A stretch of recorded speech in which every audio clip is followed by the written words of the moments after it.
Hello everyone, स्वागत है आप सभी का टी स्टेट एग्जाम्स में। आशा करता हूं बढ़िया होंगे और आपकी स्टडी अच्छे से कर रहे होंगे। दोस्तों, आप सभी जानते हो कि Delhi police head constable ministerial के लिए 509 वैकेंसीज के लिए यहाँ पर आपके लिए नोटिफिकेशन जारी हो चुका है।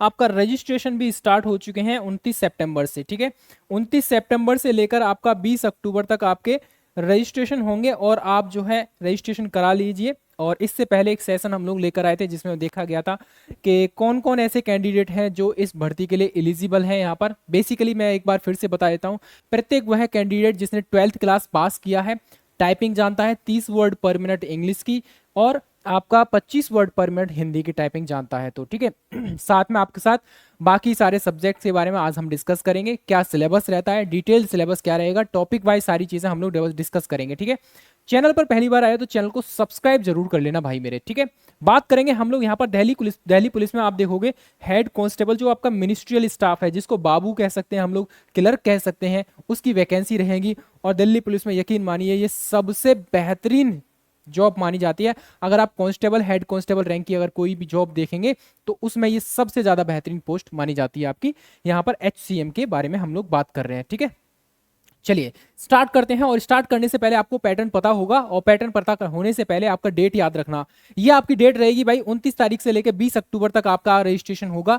अगर किसी तरीके से कोई गलती हो जाती है फॉर्म में तो 27 से लेकर 29 तारीख के बीच में, यानी अक्टूबर मंथ में 27, 28 और 29 अक्टूबर में आप अपना इसमें करेक्शन कर सकते हैं। ठीक है, चलिए कोई भी क्वेरी आप इस नंबर पे कांटेक्ट कर सकते हैं। एग्जामिनेशन की डेट भी इन्होंने अनाउंस कर रखी है, डेट नहीं मंथ अनाउंस कर रखा है भाई। दिसंबर से लेकर जनवरी मंथ में आपका एग्जामिनेशन हो जाएगा, यानी आने वाले 2-3 महीने में। ठीक है, साल नहीं, 2-3 महीने में। ठीक है, क्वालिफिकेशन की बात करें हम लोग, जिसके पास 12th पास है यानी सीनियर सेकेंडरी पास कर रखा है उन्होंने, या फिर कोई इक्विवेलेंट डिग्री है आपके पास रिकॉग्नाइज बोर्ड से, तो आप इसके लिए एलिजिबल रहेंगे। साथ में 30 वर्ड पर मिनट आपके लिए यहाँ पर इंग्लिश की टाइपिंग और 25 वर्ड पर मिनट हिंदी की टाइपिंग मांगी है। याद रखना ये दोनों में से कोई एक होनी चाहिए। ठीक है, दोनों नहीं, सिर्फ कोई एक याद रखना। ठीक है, पता होगा वैसे आपको।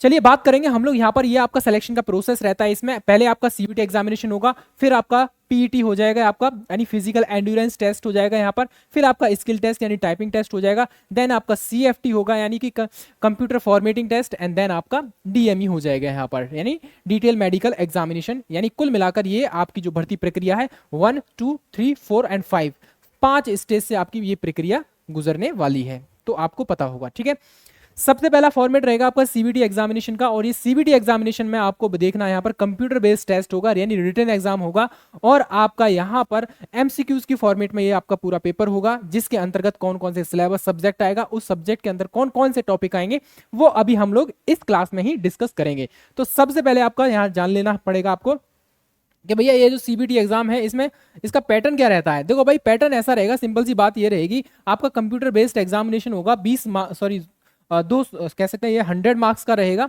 और अभी मैं बता दूंगा 100 मार्क्स का आपका पेपर रहेगा, और 100 मार्क्स के लिए आपको 90 मिनट का समय मिलेगा। 100 मिनट मिलेंगे आपको, सॉरी 90 मिनट मिलेंगी, 100 मार्क्स और 100 क्वेश्चन रहेंगे आपके। ठीक है, ये आपका सीबीटी एग्जामिनेशन का पैटर्न रहता है। इसके बाद आप देखोगे जो आपका फिजिकल एंड्योरेंस टेस्ट और मेजरमेंट टेस्ट रहेगा आपका, ये जस्ट क्वालिफाई नेचर का है, इसके बारे में हम बाद में डिस्कस करेंगे। आज का हमारा टॉपिक है सिलेबस को डिस्कस करना। ठीक है, इसके बाद जब आप सीबीटी एग्जाम क्वालिफाई करेंगे, फिर आप फिजिकल क्वालिफाई करने के बाद जब आप जाएंगे टाइपिंग में, तो टाइपिंग के यहाँ पर 25 मार्क्स आपको ऐड ऑन हो जाएंगे यहाँ पर। ठीक है, यानी 25 मार्क्स आपको यहाँ पर टाइपिंग के मिलने वाले हैं मैक्सिमम। इसमें से मिनिमम आपको 10 मार्क्स गेन करने हैं, यानी 30 वर्ड पर मिनट इंग्लिश की टाइपिंग करनी है, तब आपको 10 मार्क्स मिलेंगे। इससे ज्यादा अगर टाइपिंग करते हैं तो फिर आपके मार्क्स इंक्रीज होते रहेंगे टाइपिंग में भी। Max to max 50 word per minute करेंगे टाइपिंग, यानी तो आपको यहाँ पर 25 वर्ड कह सकते हैं, 25 मार्क्स आपको गेन करने को मिल जाएंगे यहाँ पर। ठीक है, इसके बाद बात करेंगे आपका सीएफटी होगा, computer formatting test, just qualify nature का है। इसमें देखेंगे क्या क्या चीजें रहती है, सारी चीजें देखेंगे। सबसे पहले तो यहाँ पर ये रहेगा आपका परीक्षा का पैटर्न। इंपॉर्टेंट चीज रहेगी यहाँ पर, 90 मिनट की आपकी परीक्षा होने वाली है, और इसमें 100 क्वेश्चंस देखने को मिलेंगे, और प्रत्येक क्वेश्चन 1 मार्क का रहेगा, तो 100 मार्क्स आपको देखने को मिल जाएंगे। यहाँ पर नकारात्मक अंक भी मिलेगा आपको, अगर आपने गलत कर दिया है एक क्वेश्चन तो आपको 0.25 की नेगेटिव मार्किंग का सामना करना पड़ेगा यहाँ पर। तो ये आपका परीक्षा का पैटर्न रहेगा यहाँ पर, यानी कि आपका जो इंपॉर्टेंट फैक्ट रहेगा, आपकी परीक्षा हिंदी और इंग्लिश दोनों ही मीडियम में होगी। एमसीक्यू बेस्ड आपकी परीक्षा होगी, ठीक है, ये भी याद रखना, ठीक है। साथ में आप देखोगे यहाँ पर ये आपका जो सीबीटी एग्जामिनेशन है ये 5 पार्ट्स में डिवाइड किया गया है, part 1, part B, part C, part D और पार्ट ई के बारे में इस तरीके से रहेगा। यहाँ पर सबसे पहला पार्ट रहेगा जनरल अवेयरनेस। इस जनरल अवेयरनेस के अंतर्गत आपसे करंट अफेयर्स, नेशनल इंटरनेशनल के टॉपिक्स पूछे जाएंगे। हिस्ट्री है, कल्चर है, जियोग्राफी है, इकोनॉमी है, कॉन्स्टिट्यूशन है और आपका पॉलिटी, ये सब इसमें इंक्लूड रहेगा। साथ में स्टैटिक पोर्शन भी रहेगा जिसके आपको 20 क्वेश्चंस देखने को मिलेंगे और प्रत्येक क्वेश्चन 1 मार्क का है तो 20 मार्क्स आपको देखने को मिल जाएंगे यहाँ पर। साथ में आपका रहेगा यहाँ पर बेसिक अर्थमेटिक रहेगा, 20 क्वेश्चंस इसके देखने को मिलेंगे यहाँ पर और 20 मार्क्स देखने को मिल जाएंगे। साथ में फिर रहेगा आपका रीजनिंग रहेगा आपका 25 मार्क्स, 25 क्वेश्चंस मिलेंगे आपको। साथ में फिर आपका इंग्लिश रहेगा 25 क्वेश्चन 25 मार्क्स के यहाँ पर रहेंगे, यानी कि यहाँ पर रीजनिंग का और इंग्लिश का बराबर का वेटेज रहेगा और जनरल अवेयरनेस और मैथ का बराबर का वेटेज रहेगा, ठीक है, अगर क्वेश्चंस की बात करें तो। साथ में आपका इसी में रहेगा आपका 10 नंबर्स का आपका कंप्यूटर रहेगा यहाँ पर। इस तरीके से देखा जाए तो 100 क्वेश्चंस देखने को मिलेंगे और 100 मार्क्स आपको यहाँ पर देखने को मिल जाएंगे, ठीक है। चलिए अब बात करेंगे हम लोग यहाँ पर आपके सिलेबस के बारे में। सिलेबस ये है, आपके सामने है सिलेबस और इंपॉर्टेंट चीजें हैं, इंपॉर्टेंट फैक्ट आपको पता होगा यहाँ पर। सबसे पहले बात करेंगे हमें जीए का, मतलब है यहाँ पर जनरल अवेयरनेस और जीएस भी इसमें इंक्लूड रहेगा। यहाँ पर पूरा का पूरा दे रखा है, इसको पढ़ना चाहे पढ़ सकते हैं, अन्यथा यही चीज मैंने यहाँ पर लिख दी है, ठीक है। सबसे पहले इन्होंने बोला है तो question will be design to the test the candidate general awareness of the environment around him और हर, यानी कि आपके आसपास का जो एनवायरनमेंट है उसमें होने वाली घटनाओं से आपको पता होना चाहिए। यानी सीधी सीधी सिंपल सी बात कर रहा है आपसे करंट अफेयर के बारे में।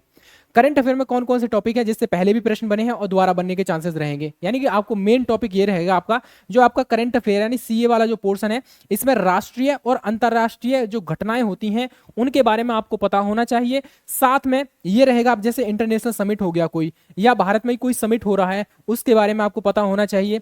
कोई ऑपरेशन चलाया गया है, यानी कि बहुत सारे ऑपरेशन होते हैं, जैसे बीएसएफ चलाती है, सीआरपीएफ भी चलाती है, मिलिट्री चलाती है, आर्मी, नेवी, एयरफोर्स चलाते हैं, है ना। इसके अलावा भी अलग अलग मंत्रालय अलग अलग ऑपरेशंस भी चलाते हैं और फिर डिफेंस एक्सरसाइज भी होती हैं अलग अलग कंट्रीज के साथ में, है ना। तो वो सारी चीजें आपको यहाँ पर ऑपरेशंस के अंतर्गत मिल जाएंगी। नेशनल स्कीम्स क्या है भाई, स्पेशली वो स्कीम जो बजट में अनाउंस की गई है, हाल फिलहाल में न्यूज में है, वो याद रखनी पड़ेगी आपको।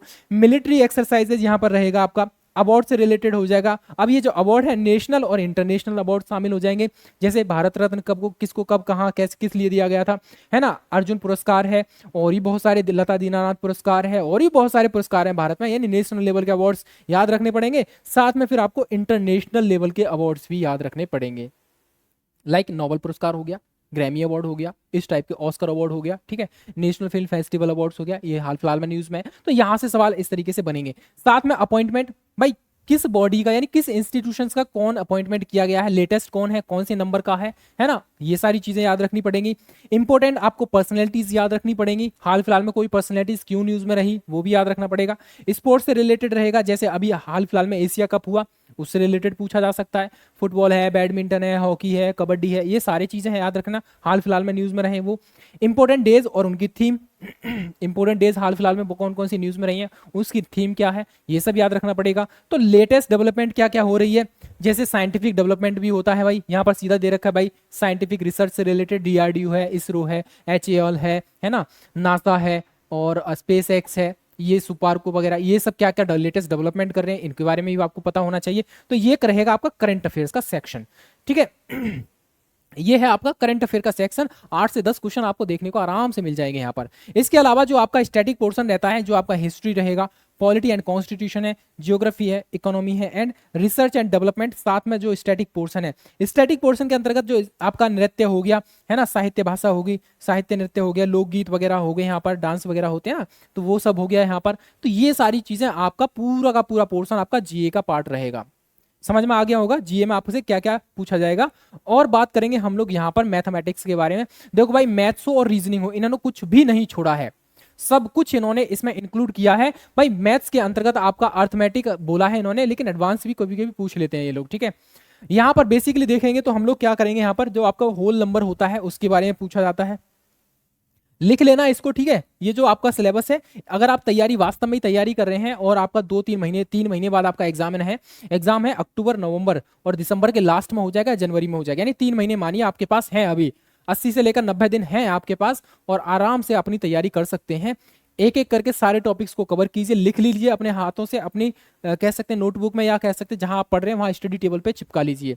इसके बाद डेसिमल फ्रैक्शंस हो जाएगा, रिलेशनशिप बिटवीन नंबर्स हो जाएगा, परसेंटेज है, रेशियो प्रोपोर्शनल हो जाएगा, स्क्वायर रूट्स हो जाएगा, एवरेज है, इंटरेस्ट है, सिंपल एंड कंपाउंड इंटरेस्ट हो जाएगा, प्रॉफिट एंड लॉस है, डिस्काउंट है, पार्टनरशिप है, बिजनेस हो जाएगा, मिक्सचर एंड एलिगेशन है, time and distance, time and work, basic algebra, identities हो जाएगा, स्कूल एल्जेब्रा हो जाएगा, एलिमेंट्री हो जाएगा, एलिमेंट्री सर्च हो जाएगा आपका, सिंपल प्रॉब्लम से रिलेटेड सवाल पूछे जाएंगे, ग्राफ्स और लीनियर इक्वेशन से रिलेटेड है, triangle and its various kinds of centres इससे रिलेटेड है हो जाएगा आपका। तो ये सब आपको देखना पड़ेगा यहाँ पर, ठीक है, सारा का सारा जैसा एज इट इज है आपका ऑफिशियल सिलेबस का है आपका, आप वहां से इसको आप लोग वीडियो को यहीं पॉज करके आप लोग क्या करोगे, लिख लीजिए सारे पॉइंट्स को, एक एक करके सारे पॉइंट्स लिख लीजिए यहाँ पर और आप आराम से सीधे कवर कर लीजिए। रीजनिंग की बात करें भाई, इसमें इन्होंने दोनों ही रीजनिंग वर्बल और नॉन वर्बल दोनों ही इंक्लूड कर दिया भाई इन्होंने। इसमें आप देखोगे बोथ है, बोथ का मतलब वर्बल और नॉन वर्बल दोनों ही इसमें इंक्लूड की गई है। जैसे यहाँ पे कंपोनेंट में इंक्लूड द क्वेश्चंस, एनालॉजी है, सिमिलैरिटीज है और डिफरेंसेस हो जाएगा, स्पेस विजुअलाइजेशन हो जाएगा, स्पेशल ओरिएंटेशन हो जाएगा, प्रॉब्लम सॉल्विंग है, एनालिसिस है, जजमेंट है, डिसीजन मेकिंग है ना, विजुअल मेमोरी है, डिस्क्रिमिनेशन है, ऑब्जर्वेशन है। कुल मिलाकर आप सारा पढ़ लीजिए। पढ़ने से पहले एक बार अपनी हैंडराइटिंग में टॉपिक वाइज लिख लीजिए और जैसे जैसे आप टॉपिक को कवर करते जाएं उस पर टिक लगाते जाइए और साथ में आप जो है सेक्शनल टेस्ट भी लगाते रहिए यहाँ पर, ठीक है। सेक्शनल टेस्ट लगाना है तो आपको यहाँ पर पीवाईक्यूज ज्यादा बेस्ट रहेगा। बात करेंगे अगले सब्जेक्ट के बारे में। यहाँ पर अगला सब्जेक्ट रहेगा आपका इंग्लिश, जिसके 25 क्वेश्चन आपको देखने को मिलेंगे, 25 क्वेश्चन आपको रीजनिंग के देखने को मिलेंगे यहाँ पर, ठीक है। और इससे पहले आप देखोगे मैथ्स के आपके 20 क्वेश्चन मिलेंगे और यहाँ पर मिलेंगे आपके 20 क्वेश्चन इसके जनरल अवेयरनेस के, ठीक है। इस तरीके से आप देखोगे तो 25 क्वेश्चन का इंग्लिश क्या क्या पूछा जा रहा है, spot the error, fill in the blanks, synonyms, antonyms, homonyms और spelling detecting misspelled word, idiom and phrases, one word substitutions, improvement of the sentence, active passive voice, verbs, conversation और conversation करना है आपको, कन्वर्जन करना है आपको यहाँ पर डायरेक्ट टू इनडायरेक्ट नरेशंस का, ठीक है। तो कुल मिलाकर आपको इंग्लिश ग्रामर वोके पे दोनों पे ही आपको काम करना पड़ेगा। आपको पिछले साल के लगभग 4-5 साल के पेपर्स को उठा लेना, एसएससी के द्वारा कराए गए जितने भी पेपर हैं, चाहे सीजीएल का हो, सीएचएसएल का हो, एमटीएस का हो, दिल्ली पुलिस का हो, या फिर आप देखोगे जीडी वगैरह, यानी एसएससी के जितने भी पेपर्स हैं सबको लगा दीजिए यहाँ पर इंग्लिश के लिए, और सेक्शनल वाइज लगाएंगे तो ज्यादा अच्छा रहेगा और फायदे में भी रहेंगे, आप अच्छे से चीजें कवर कर पाएंगे, ठीक है। क्लोज टेस्ट है, कॉम्प्रिहेंशन पैसेज है, यहाँ पर ये रहेगा आपका। तो कुल मिलाकर जो 25 नंबर है आपका, ये आपको इंग्लिश के देखने को मिल जाएंगे यहाँ पर। फिर रहेगा आपका कंप्यूटर से 10 प्रश्न आपको देखने को मिलेंगे यहाँ पर, और 10 प्रश्न में आपको क्या क्या देखने को मिलेगा यहाँ पर दे रखा है भाई इन्होंने। देखो भाई, वर्ड प्रोसेसिंग बेसिक है, ओपनिंग है, ओपनिंग एंड क्लोजिंग डॉक्यूमेंट्स हो जाएगा, टेक्स्ट क्रिएशन हो जाएगा, formatting the text and it's presentation features हो जाएगा, एमएस एक्सेल जाएंगे यहाँ पर, ये पढ़ना पड़ेगा आपको, बेसिक कम्युनिकेशन आपको पढ़ना पड़ेगा यहाँ पर, ईमेल है, sending receiving email and it's related हो जाएगा, www इंटरनेट है आपका, वेब ब्राउजर है, इंटरनेट सर्विस प्रोवाइडर, ये सारी चीज़ें, URL, HTTP, FTP, web sites, blogs, web browsing software, search engine है, चैट्स है, वीडियोस है, ये सारी चीज़ें आपको पढ़नी पड़ेंगी। इसके लिए करना कुछ नहीं है, 10 मार्क्स हैं आपके, 10 में से आराम से 7-8 आराम से गेन कर पाएंगे आप। प्रीवियस ईयर के क्वेश्चन पेपर को लगा लेना, थोड़ा थोड़ा थ्योरी सेक्शन जरूर पढ़ लेना इनका, ठीक है। बस इतना सफिशियंट है, आप आराम से इसमें से 10 में से कम 8 मार्क्स ले आओगे आराम से, ठीक है। प्रीवियस ईयर के 4-5 साल के पेपर्स को लगा देना। तो ये आपका सिलेबस है यहाँ पर, कंप्यूटर का ये हो गया, इंग्लिश का ये हो जाएगा आपका, इसी के साथ आपका ये हो जाएगा आपका रीजनिंग का, देन आपका मैथ्स का, और ये आपका जीएस का, ठीक है। तो ये आपका डिटेल सिलेबस है। आप एक काम कीजिए, टीए स्टडी एग्जाम्स के नाम से, सॉरी टीचर्स अचीवर्स एग्जाम्स के नाम से एक टेलीग्राम चैनल है, उस टेलीग्राम को ज्वाइन कर लीजिए। वहां पर आपको इसकी पीडीएफ मैं अभी डाल देता हूं, आप इसको अपनी हैंडराइटिंग में लिख लेना, ठीक है। तो ये आपका डिटेल सिलेबस है। अगर इसके अलावा डिटेल सिलेबस के अलावा भी अगर किसी का कोई डाउट बचा है तो आप हमें कमेंट सेक्शन में लिख दीजिए, डेफिनेटली हम लोग उसका जवाब देने का प्रयास करेंगे, ठीक है। मिलेंगे फिर अनदर अपडेट के साथ, तब तक के लिए अपना ख्याल रखिए और फिलहाल के लिए जय हिंद, जय भारत।